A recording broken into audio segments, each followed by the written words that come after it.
حضرت شیش کے زمانے میں اولاد آدم دو حصوں میں تقسیم ہو گئی تھی۔ کچھ تو شیش کا کہا مانتے تھے اور کچھ قابیل کی بتائی ہوئی راہ پر چلتے تھے۔ حضرت شیش کی نصیحتیں سے ان میں سے کچھ تو سیدھے راستے پر آ گئے اور کچھ نافرمانی کی راہ پر چلتے رہے۔ جب ان کی عمر 912 سال ہو گئی تو انتقال فرما گئے۔ حضرت شیش کی کچھ نصیحتوں میں سے یہ ہے کہ سچا مومن وہ ہے جس میں یہ خوبیاں ہو: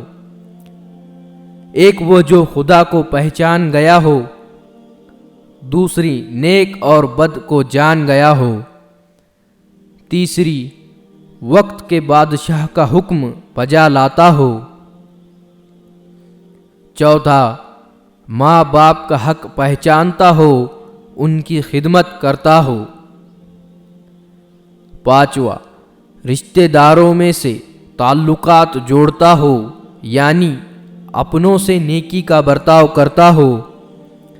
چھٹا غصے کو حد سے زیادہ نہ بڑھنے دیتا ہو،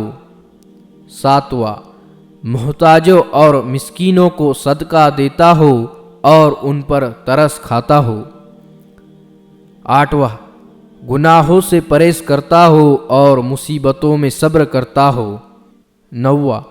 اللہ کی دی ہوئی نعمتوں کا شکر ادا کرتا ہو۔